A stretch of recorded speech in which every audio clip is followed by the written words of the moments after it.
I'm Dina, and this week I'm making some absolutely delicious spicy black bean burgers, and I'm starting by making my own delicious, easy to make, high protein burger buns. And I have posted the recipe right here on screen, and I'm just simply starting by adding some active dry yeast to a little bit of maple syrup and adding some water. I'm going to just give that a stir and set that aside to let it bloom while I mix my dry ingredients. These burgers were perfect for meal prep this week and I thoroughly enjoyed them.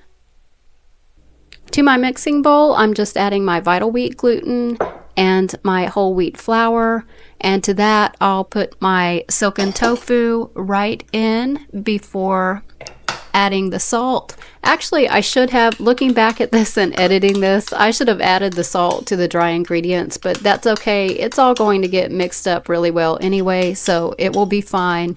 And actually, you could leave the salt out completely if you don't want the extra added salt, but it does add a really good flavor to bread, which would otherwise be kind of flavorless. But this one's really good between the maple syrup, or you could use molasses for flavoring and a little bit of iron. I do both, whichever I have on hand. But I did forget to add the salt initially, but I will add that in before we mix this up. And after adding that initial cup of liquid, I just want to give this a quick mix and see how wet or dry the dough is, because the amount of water that we end up adding will vary day to day. On this day, I needed about a half a cup more water to get this dough going. So you just want to kind of eyeball it and make sure that it's like a dough consistency. You'll see here that it's not like really loose, but just enough to hold the dough together and to where it is not extremely dry. And I've just added it to my mixing bowl, and I just have this on the lowest setting, and I'm just going to mix this until it's combined and let it knead for maybe 2 or 3 minutes. It doesn't need a long time because it is made out of vital wheat gluten, so it's very glutinous and it will hold together and become really stretchy really quickly. There's no need to like over knead it. And then it will form this nice, stretchy, firm dough ball, and that is exactly what we're looking for. It will kind of stretch before it will pull apart, and that looks good. So the next thing to do is just let the bread rise. This ended up taking about an hour on this day, so I'm just adding it to a bowl that I have sprayed with a little bit of avocado oil so it doesn't stick to the side of the bowl. I'm just going to throw a clean towel over this and set it aside in a warm area and let it rise. So it's been about an hour and a half, and here's my dough ball. We're gonna punch him down a little bit and just flour up my work surface with a little bit of all-purpose flour here, just so this doesn't stick too terribly, and just turn that out. I'm just going to knead it a couple of times and cut it up into as even as possible dough balls. And it's really stiff. If you've ever worked with vital wheat gluten before, you'll know it gets really stiff. And I'm just going to kind of roll it as best I can into like a log and cut it into even, I'm gonna get, I think, 12 buns out of this. You could also do bagels. This makes a pretty good texture for making some high protein bagels. I can't find my bench scraper, so I'm just going to use my knife and cut that in half again, and half again, and then cut these sections. But I'm just going to stretch these and form these into rolls and put them on a parchment lined baking tray and cover them and let them rise again until they're about double in size. It's not extremely warm in the house today, so it just depends on how warm it is where you have them proving. Like if it's above 75 or so, I would say 30 minutes to an hour, they should be ready. But it's a little bit cooler in here today, and we have the doors propped open because it's a nice spring day. So we'll just set them on the tray and just see how long it takes. I'm off work today, thank goodness. I have a little bit of time to prep some things for the week. So they can just kind of hang out while I do other things today. And you'll see I'm just kind of tucking them under on themselves to form the dough ball. Just like that. Forms a nice little dough ball. So let's put together our spicy black bean burgers. This is a very simple, straightforward go-to recipe of mine, and I just have 1 can of black beans that I have just rinsed, not very well apparently, but I did rinse them. And I have my TVP, half a cup that I soaked in just about a cup of water. And these are going to be a really good texture and really high in protein. You'll have all the fiber, all the protein, and you can top these with a little bit of avocado or maybe I think I'll use my tofu mayo recipe, and that will be plenty of protein for a burger, but it will also be plenty of fiber and some healthy fat. So we'll set that aside, and I have about half a cup of oats just to help bind everything together. I have my spices. Make sure I get all of those in there, nice and spicy. I have 1 tablespoon of tomato paste. Scoop that right on in. And I'm just adding everything at once, and we're going to see how it goes. I might not need to add a little bit of water, but we'll see. And I just have about a half a cup of some really spicy salsa. Use whatever you like. This one's pretty hot, so I'm just going to start pulsing it together until it's just combined. We don't need it to be a mush. We just need to get it combined together. And you could certainly just do this with a potato masher or with a large fork. You don't have to get the processor out, but you know, mine was in storage for so long, and I just use, you know, my potato masher and forks for everything. I'm kind of happy to have my food processor back. It does make the job a little bit easier. This is about the texture we're looking for. I don't mind if there are some larger whole beans in there. It just kind of adds to the texture, lets you know that it is in fact a black bean burger. So I'm just adding this back into the bowl here. And all we have left to do is form some patties. You could easily double this recipe for meal prep and have plenty of these on hand in the freezer for quick weeknight meals. I plan on having these this week for lunch and dinners. So I think I'll probably have about 6 patties out of this. I'm just going to give it a taste real quick, make sure it has enough salt and spice.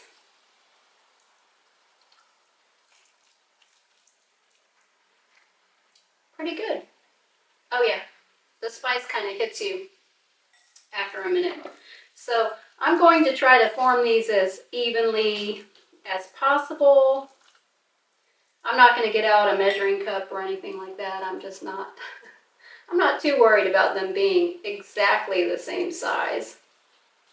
But you can get out a ring mold or a scone or biscuit cutter or something like that to make them perfectly uniform if you'd like. And if you're tracking your macros, if that's something that you're doing, you can do that and maybe weigh them. So I'll just form these up, and by the time I get done forming these up into patties, my buns should be ready to come out of the oven and cool off a little while these cook. And this recipe altogether, like hands-on time, not including the making of your own bread, of course, but if you're using a store-bought or a bakery-bought hamburger bun or sandwich bread or sourdough, this recipe comes together for these black bean burgers. You can have them ready in 20 to 30 minutes on a weeknight, easy. But, you know, I work 12-hour shifts and I don't feel like making this on a weeknight, usually. I have to have some food ready to go, ready for me to eat. I don't have time, y'all. I don't know if anybody else is on that kind of schedule right now, but I just don't have time for doing too much on the weeknight. But if you have something like this meal prepped, all you have to do is put it together, heat one of these up in the air fryer or on the stovetop or in the oven or the microwave if you use a microwave, and you have dinner ready, and all you have to do is get your condiments ready. Super easy, filling, nourishing, and high in protein and fiber. So this ended up making 7 patties. I could have just made 6 bigger patties, but this works for me. These are going to go into the oven at 400 degrees for about 6 minutes one side, and I'll flip them and let them toast up 6 minutes on the other side. After about 2 hours, these were ready. They were nice and puffy and squishy, just perfect. And when you poke your finger in and it rises back up, you know it's ready. So I just put these into a preheated oven. I preheated to 375. That works perfectly for my oven. Baking times and temperatures may vary a little bit, but these will go into the oven for about 30 minutes. And my buns are out of the oven, and how good do they look? And they sound good. They feel nice and airy and fluffy. Oh, they're still very hot, very hot. I'm going to just set these aside to cool for a few minutes while my burgers cook, and I will chop up some veggies to top my burger for tonight with. It's going to be so good. I can't wait. So my spicy black bean burgers are out of the oven, and they smell amazing, nice and smoky, and that's not just because I almost caught the parchment paper on fire. It is a little smoky in here, but they smell amazing, and I cannot wait to have one of these. I don't know about you, but I'm starving. I'm hungry. I'm ready to eat dinner. I'm ready to check one of these out. I have my bun here that I've let cool, and I'm just going to take a bread knife and slice it in half. Be careful with the bread knives. Oh, and the smell of fresh bread. It smells so good. Oh, and look how nice and fluffy and soft it is in the center. So nice. If you're a bread person, these are good. Just another way to get a little bit more protein in and be still soft and chewy and satisfying. You gotta try this, trust me, you gotta try this. This is so good on so many things, with so many different sandwiches, sweet, savory. It's good for your PB&J, your veggie sausage, all of that. So I'm just going to put on my sauce, and I'm putting it on both sides, of course.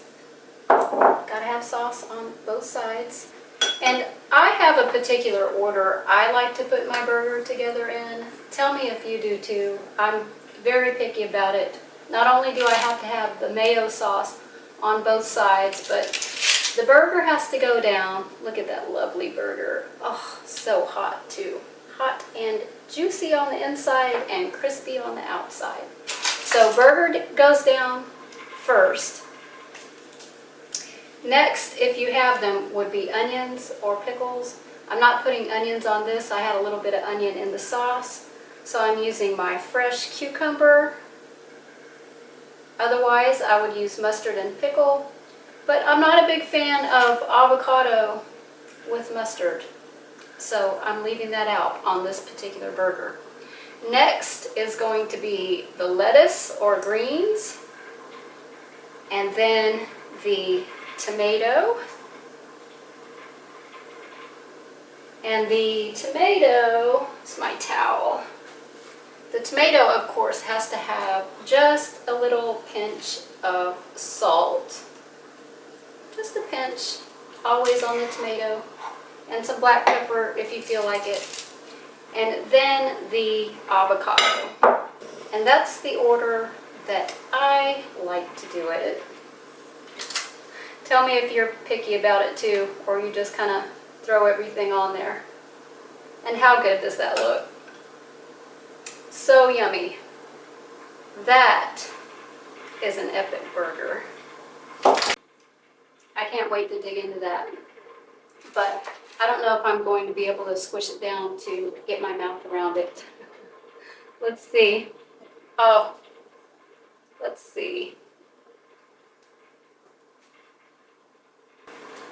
It's like huge too. I want to make sure I get some of everything in every bite. Oh, really hot.